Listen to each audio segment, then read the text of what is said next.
अगर आपको भी ऐसा लगता है कि अहमद अली अकबर की लाइफ कितनी परफेक्ट है तो मैं आपको बता दूं आपकी ये गलतफहमी दूर होने वाली है। अहमद अली अकबर जिन्होंने अपना पूरा बचपन फिल्मी सेट्स पर नहीं बल्कि टेनिस कोर्ट में गुजारा और जब एक्टिंग में आए तो कभी उन्हें उनके चेहरे की वजह से रिजेक्ट किया गया, कभी उनसे कहा गया कि हीरो बनने के लिए सिर्फ टैलेंट काफ़ी नहीं होता। लेकिन फिर एक दिन वही इंसान पाकिस्तान के सबसे यादगार टीवी कैरेक्टर्स में से एक बन गया। इस कहानी को समझने के लिए हमें काफ़ी साल पीछे चलना होगा। 1986 में 1986 रावलपिंडी में मोहम्मद अली अकबर के घर एक बच्चे ने जन्म लिया जिस बच्चे का नाम रखा गया अहमद अली अकबर। ये एक ऐसा घराना था जहां स्पोर्ट्स को बहुत अहमियत दी जाती थी। उनके वालिद मोहम्मद अली अकबर पाकिस्तान के मशहूर टेनिस कोच रहे और इसी वजह से अहमद का बचपन एक्टिंग सीखते हुए नहीं बल्कि टेनिस के खेल को समझते हुए गुजरा। बचपन से ही मोहम्मद अली अकबर साहब की तरफ से अपने बेटे के अंदर डिसिप्लिन और हार्ड वर्क की आदत डाल दी गई थी। जब दूसरे बच्चे सिर्फ स्कूल और गेम्स में बिजी होते थे, अहमद रोज घंटों टेनिस की प्रैक्टिस करते। उनके वालिद का सपना था कि उनका बेटा पाकिस्तान का नाम टेनिस में रोशन करे और अहमद ने भी इस सपने को दिल से अपनाया।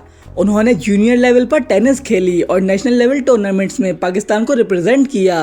अब आप सोच रहे होंगे कि एक टेनिस प्लेयर की एक्टिंग में एंट्री कैसे हुई।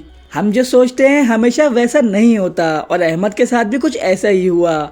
उनके लिए ज़िंदगी का प्लान कुछ और ही था। स्कूल के दिनों में ही अहमद को एक्टिंग का पहला मौका मिला। सिर्फ एक छोटी सी उम्र में उन्होंने पीटीवी के चाइल्ड ड्रामा स्टॉप वॉच में काम किया। ये एक्सपीरियंस बहुत छोटा ज़रूर था लेकिन इसी ने उनके अंदर एक्टिंग का बीज बो दिया। मगर उस वक्त एक्टिंग उनकी प्रायोरिटी नहीं बनी। उनका पूरा फोकस अभी भी टेनिस पर था। लेकिन वक्त के साथ अहमद को एहसास हुआ कि उनका दिल सिर्फ स्पोर्ट्स में नहीं परफॉर्मेंस और स्टोरी टेलिंग में भी लगा हुआ था। अब इसी क्यूरियोसिटी ने उन्हें थिएटर की तरफ ले जाना शुरू किया। थिएटर ने अहमद को वो चीज़ सिखाई जो कैमरा भी उन्हें कभी नहीं सिखा सकता, पेशेंस। लेकिन कैसे? क्योंकि स्टेज पर हर डायलॉग लाइव होता है। अगर एक सेकंड की भी टाइमिंग मिस हो जाए तो पूरा सीन खराब हो सकता है। अहमद ने सालों तक थिएटर की ट्रेनिंग ली, वर्कशॉप्स की और अपनी एक्टिंग को पॉलिश किया। इसी दौरान उन्होंने टीवी कमर्शियल्स और छोटे प्रोजेक्ट्स में भी काम किया। लेकिन असल चैलेंज अब शुरू होने वाला था। एंटरटेनमेंट इंडस्ट्री में एंट्री लेना जितना मुश्किल होता है उससे कहीं ज़्यादा मुश्किल होता है वहाँ अपनी जगह बनाना। अहमद का ट्रेडिशनल हीरो जैसा लुक नहीं था। कई ऑडिशंस में उन्हें रिजेक्ट किया गया। कभी उनसे कहा गया कि उनका चेहरा कमर्शियल हीरो जैसा नहीं, कभी उन्हें सिर्फ साइड रोल्स ऑफर किए गए। लेकिन अहमद ने कभी शॉर्टकट नहीं ढूंढा। उनका मानना था कि अगर एक्टिंग अच्छी होगी तो एक दिन ऑडियंस खुद फैसला करेगी और इसी यकीन के साथ वो छोटे रोल्स करते रहे। धीरे धीरे उनकी परफॉर्मेंस लोगों की नज़र में आने लगी। उन्होंने टीवी ड्रामास में सपोर्टिंग कैरेक्टर्स किए जहां स्क्रीन टाइम कम था लेकिन एक्टिंग इतनी नेचुरल थी कि डायरेक्टर्स उनका नाम याद रखने लगे।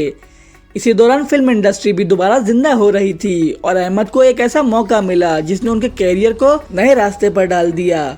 फिल्म कराची से लाहौर में उनका रोल छोटा ज़रूर था लेकिन उनकी स्क्रीन प्रेजेंस नोटिस की गई। लेकिन अहमद अली अकबर की ज़िंदगी का असल टर्निंग पॉइंट अभी भी आना बाकी था। फिर 2017 में उन्हें ड्रामा ये रहा दिल मिला। इस ड्रामे में उनकी नेचुरल एक्टिंग और चार्मिंग पर्सनैलिटी को ऑडियंस ने बहुत पसंद किया। पहली बार लोग सिर्फ उनके टैलेंट ही नहीं बल्कि उनकी स्क्रीन प्रेजेंस के भी फैन बनने लगे। लेकिन अहमद के लिए ये सिर्फ शुरुआत थी। 2019 में उन्होंने अहद वफा में काम किया। इस ड्रामे ने पाकिस्तान के हर घर में उनका नाम और भी मजबूत कर दिया। उन्होंने साबित कर दिया कि वो हर तरह के रोल निभाने की सलाहियत रखते हैं। अब डायरेक्टर्स और राइटर्स उनके लिए चैलेंजिंग कैरेक्टर्स लिखने लगे और फिर आया वो प्रोजेक्ट जिसने अहमद अली अकबर को सिर्फ एक एक्टर नहीं बल्कि पाकिस्तान के बेहतरीन एक्टर्स की लिस्ट में शामिल कर दिया।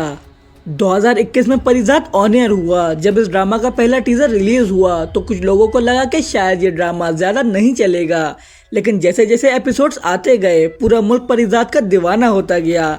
इस रोल के लिए अहमद ने सिर्फ एक्टिंग नहीं की, उन्होंने अपनी बॉडी लैंग्वेज, आवाज़, चलने का अंदाज और आंखों का एक्सप्रेशन तक बदले। यहाँ तक कि कई सीन्स में बिना डायलॉग बोले सिर्फ उनकी आंखें पूरी कहानी सुना देती थीं। परिजात सिर्फ पाकिस्तान में ही नहीं बल्कि इंडिया, मिडल ईस्ट और दुनिया के कई मुल्कों में भी देखा गया। इस ड्रामे ने अहमद अली अकबर को वो मकाम दिया जिसका वो सालों से इंतजार कर रहे थे। इस परफॉर्मेंस के लिए उन्हें बहुत से अवार्ड्स और नॉमिनेशंस भी मिले और क्रिटिक्स ने भी उनकी एक्टिंग को उनके करियर की बेहतरीन परफॉर्मेंस करार दिया। लेकिन इतनी कामयाबी के बाद भी अहमद की पर्सनल लाइफ हमेशा मीडिया से दूर रही। वो उन एक्टर्स में से हैं जो अपनी प्राइवेट लाइफ को प्राइवेट ही रखना पसंद करते हैं। सालों तक उनका नाम किसी बड़ी कंट्रोवर्सी का हिस्सा नहीं बना। फैंस हमेशा उनकी शादी के बारे में सवाल करते रहे, लेकिन अहमद हर बार मुस्कुराकर बात को टाल देते थे। फिर 2025 में उन्होंने सबको सरप्राइज कर दिया जब उनकी शादी की तस्वीरें सोशल मीडिया पर सामने आईं। उन्होंने अपनी ज़िंदगी के नए सफ़र का आगाज़ अपनी फैमिली और करीबी दोस्तों की मौजूदगी में किया। फैंस ने भी उनके लिए बहुत खुशी का इजहार किया और उनकी शादी की तस्वीरें इंटरनेट पर वायरल हो गईं। आज भी अहमद अली अकबर प्रोजेक्ट्स की तादाद से ज़्यादा उनकी क्वालिटी को अहमियत देते हैं।